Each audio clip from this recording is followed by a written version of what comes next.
Welcome Algebra 1 students to the homework help video. Let's jump right into this. We'll start off with page 68. These odd numbers right here. Alright, let's see the directions for 63 and 65 say to write a positive or negative number or 0 to represent the elevation of the location. Alright, so number 63, New Orleans, Louisiana is 8 feet below sea level. So we would put negative 8 feet because it is 8 feet below sea level. Pretty simple, not difficult at all. Number 65, Long Island, Connecticut is right at sea level. So we would say it is at 0 feet sea level. And I guess to be honest with you, on the last problem, I should have put the words sea level. Alright? 8 feet at sea level, negative 8 feet sea level, 0 feet sea level, because it says it's right at sea level. Alright? Okay, numbers 67 and 69, the directions say that to use this table right here to answer the questions, and it also says a star's brightness as it appears to a person on Earth is measured by its apparent magnitude. Look at this. A bright star has a lesser apparent magnitude. So, a bright star has a lesser apparent magnitude. Okay? Here's your apparent magnitudes over here. Now you would think it's the opposite. The brighter a star would have a greater apparent magnitude, but that's not right, okay? So, the brighter the star, the lesser the apparent magnitude, and the dimmer the star, the greater the apparent magnitude. So, here we go. Question is, which star looks the dimmest? So if we're looking for the dimmest, then we want the greatest apparent magnitude. So we know it's going to be a positive number, so cross off your negatives. Let's see.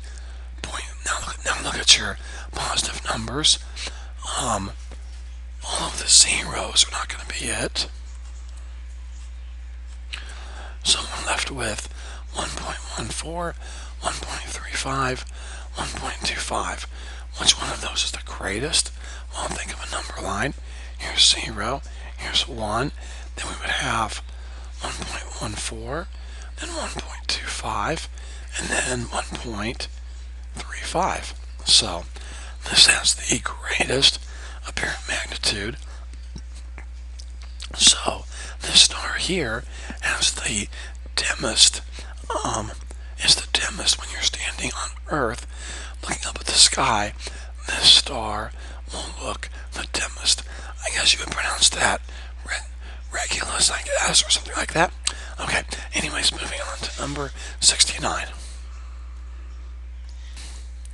Okay, students, now it says, which star looks brighter than Procyon? Okay, so, excuse me. So, if I want a star that looks brighter, then I want a star that has, or which stars look brighter than Procyon or Procyon. So, I want stars that have a lower apparent magnitude, because the lower you go, the brighter. So, here's Procyon, okay? So, I'm going to circle the ones in green that are lower. 0.38. Well, this is lower than 0.38. This is not. This is not. This is not. This is 0.03 is lower than 0.38. This is not. This is lower. And this is lower.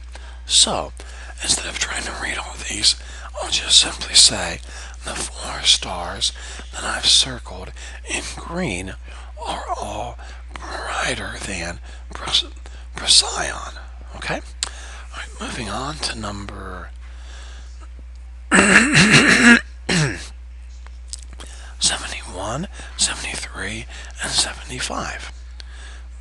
Now, before I get into these, let's talk about golf for a second, okay? Let's say you're at hole, now listen carefully. Let me explain something to you. Let's say you're on hole 7, and hole 7 is a par 4. That means the normal person will get a 4. If you get a 5 or a 6, in other words, it takes you 5 swings or 5 strokes or 6 strokes to get the ball in the hole, then you were +1 above par or +2 if you were a 6. If you get 4, then you have a score of 0. Let's say you do it in a really impressive 2 strokes. Well, the norm is 4. You got a 2. That's 2 less than 4. So you're at -2. That's great. Okay? So, in golf, negative scores are actually good. Positive scores are bad. Got it? Okay. Now, let's read this question carefully. Which player was closest to par? Now remember, par is when you get a 0. Okay? So, a +1 and a -1 are both the same distance from 0. Are they not?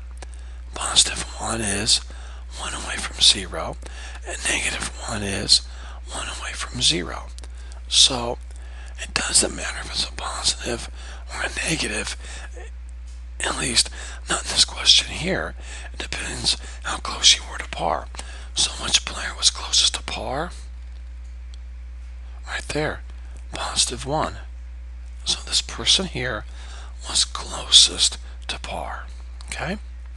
6 would be 6 units away. 15 would be 15 strokes away. -9 would be 9 strokes away. The person closest to par, which is 0, is +1, this person here. Okay? Moving on to number 73. Okay, guys, moving on. Number 73. Which player scored above par? Well, that's positives. So, this person, this person, this person, and this person. Everybody else had negative scores. Alright? So those 4 players that I circled scored above par. Alright, now, one of the players won the tournament. Who was it? Well, remember, in golf, negative scores are good. Positive scores are bad. So we're looking for the best negative score. There it is. That's great. That person was 19 strokes below normal or below par. So this person here won the tournament. Okay? Alright, moving on. Number 77. Now, we're talking about speed and velocity. So the directions say to find the speed and to find the velocity. Okay? Now, remember, speed is never positive or negative. However, velocity is always positive or negative. If it's a downward motion, it's negative. If it's an upward motion, it's positive. Okay? So, here we go. An elevator in the Washington Monument climbs about 429 feet per minute. So that's the speed. We don't put positive and we don't put negative. Okay? The speed is 429 feet per minute. Okay? Now the velocity would be positive 429 feet per minute. okay?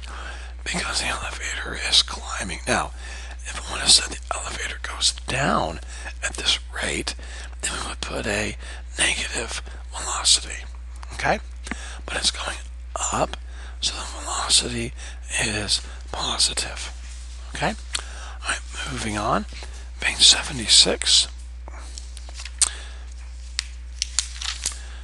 81 says, in a game that decides the high school championship, your team needs 14 yards to score a touchdown and win. All right.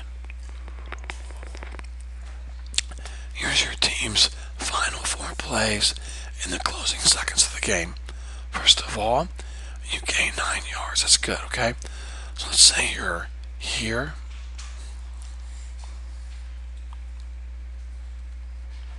On the 14-yard line.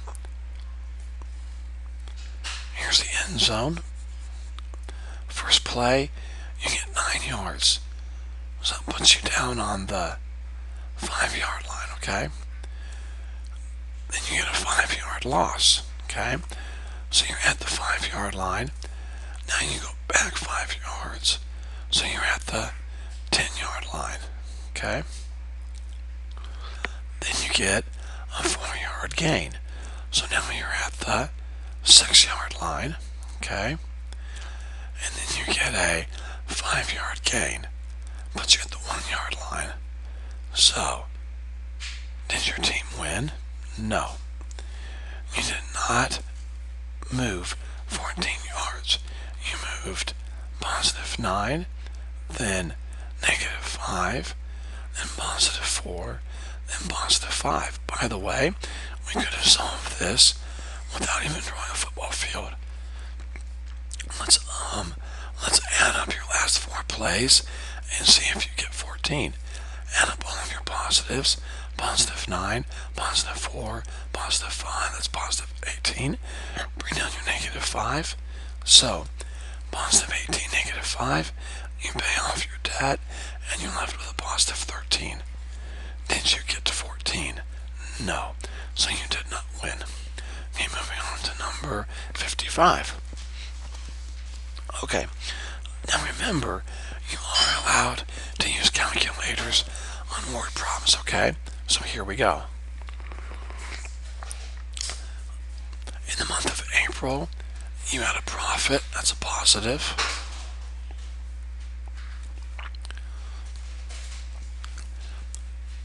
And in May, you had another profit right here.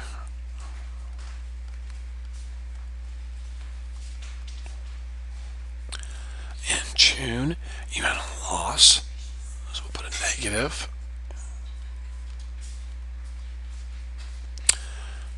And another loss in July.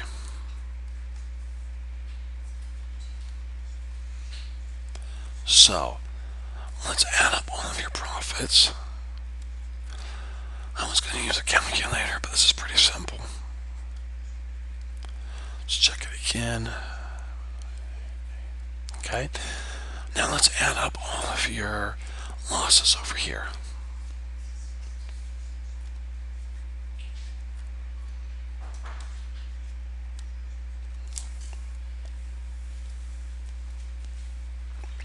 Okay, so here's how much profit you made. $9,188. Here's your debt, here's your losses, $10,000. So, did the company make a profit during the 4-month period? The answer is no, because their debt is higher than their profit. Now, if I ask you how much, then you simply take 10,199.91 minus the profit, and you would see how much of a loss they had taken. And there it is. Okay, but the problem did not ask for that, so you did not have to do that if you didn't want to. But did the company make a profit during the 4-month period? No, not at all. Okay, 56. A Thanksgiving Day parade in New York City is scheduled at 9 a.m. Okay? You know what? Let's write the times up top so we can do this a lot faster. Okay, here it is. What time? 1, 2, 3. Here it's 4 o'clock. Okay. Here it's 3 o'clock. Here it's 2 o'clock. Okay. And here it's 1 o'clock. Okay. So here we go. There's a Thanksgiving Day parade in New York City. It's going to take place at 9 a.m. Okay. And it will be televised live. Now, it says here, you live in Nevada. At what time will the parade begin on your television? Okay, well, look guys, in Nevada right here, here's the line. In Nevada, you're in the Pacific time zone. So you're 3 hours earlier than Eastern, okay? So if it's 9 a.m. in New York City, then it's going to be 6 a.m. in Nevada, okay? Alright, number 57. Okay, a New Year's Day parade in California is scheduled to start at 8 a.m. Okay? This is 1, this is 2 o'clock, 3 o'clock, 4 o'clock, okay? If you live in Illinois, at what time will you see the parade begin? Well, when it's 1 o'clock here, here's Illinois, it's in the central time zone, okay? So, when it's 1 o'clock in California, it's 3 o'clock in Illinois, you add 2. So if the parade starts at 8 o'clock in California, it will start at 10 a.m. in Illinois. Pretty simple, alright? Okay, moving on to page 83. Number 71, a submarine is at a depth of 725 feet below sea level. 5 minutes later, it is at a depth of 450 feet below sea level. What is the change in its depth? Let's get a picture of it, okay? Here's the surface of the water. The submarine was here at 725. Then it moves upward to 450. Alright? That is an upward movement. So it went up. So what's the change in depth? It's a positive change. And how much would it be? Well, 725 minus 450 would be 275. Now, listen carefully, students.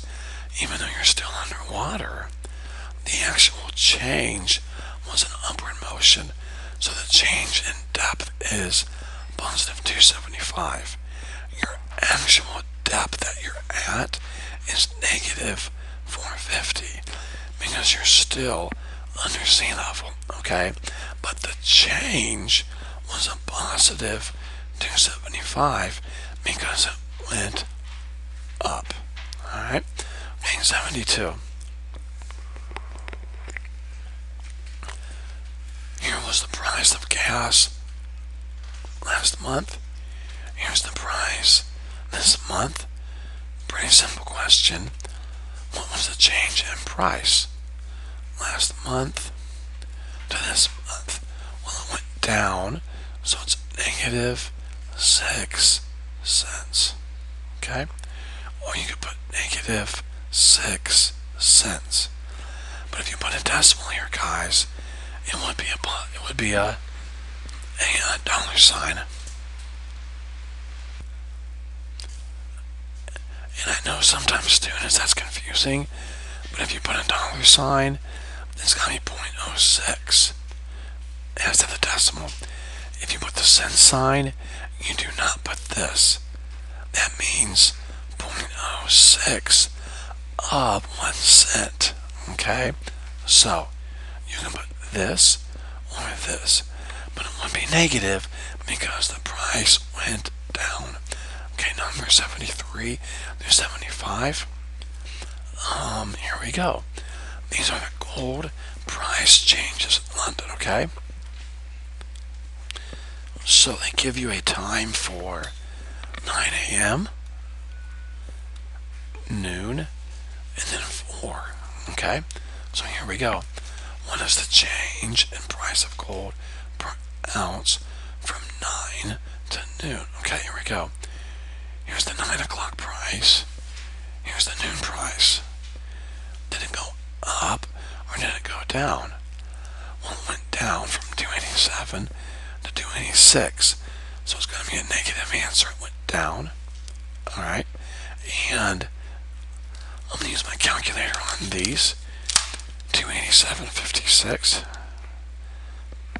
minus 286.90 gives you a 66-cent change, okay? So negative $0.66 or negative 66 cents, okay? Now, what is the change from noon to 4? Okay, well, here's the noon price. Here's the 4 price. From here to here. Did it go up or did it go down? Well, it went up. So it's going to be positive. And how much? Well, let's type it in. See, we have 287.37 minus 286.90 gives you a positive 47-cent change. So 0.47 of a dollar or 47 cents. Okay? Alright, moving on to number 75. What is the change from 9 to 4? Okay? So here's the 9 o'clock price. Here's the 4 o'clock price. Now look carefully. It went from notice they're both 287. But this one's 56 cents. This was 37. So it didn't go down. It's negative. And the change would be negative 19 cents. Okay? So like that or like this. Okay?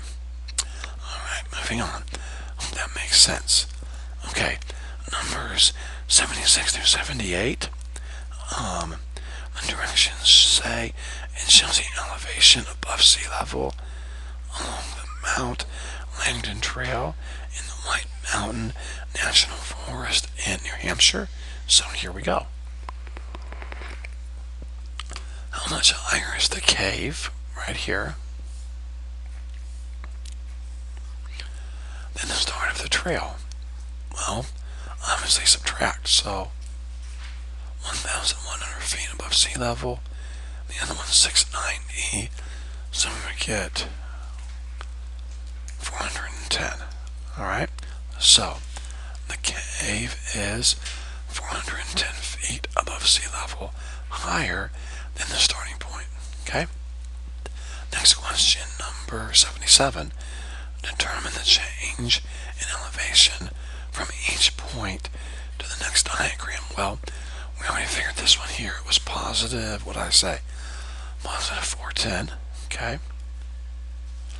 So from here to here it's positive. Okay? And if you subtract those two, you will get 1,040.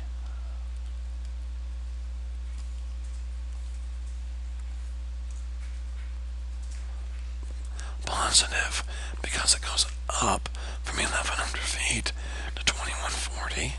Okay? Now, from this point to this point, it comes down, so 11 negative, and it goes from 2,140 feet to 1,905. So I'm making that, let's see, 95 plus that, 200, negative 235 feet. Okay.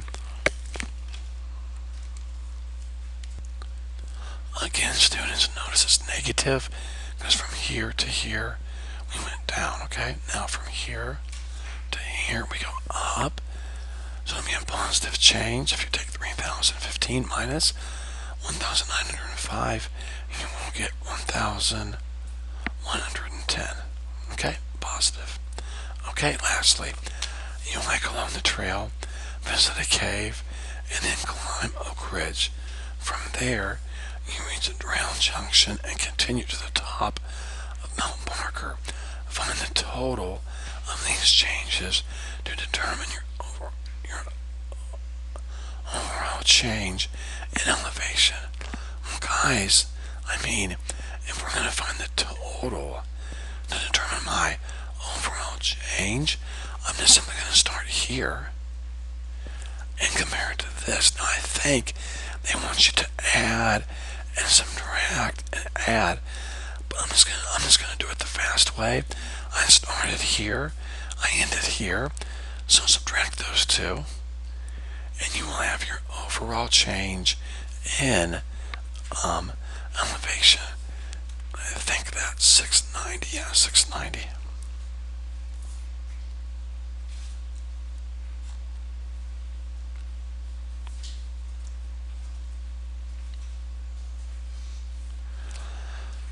And that would be a positive because you started at 690 and you ended at 3015. So there's your overall change in elevation. Okay, students, I hope this homework help video has been a help to you guys. If you have any questions at all, please don't hesitate to contact me.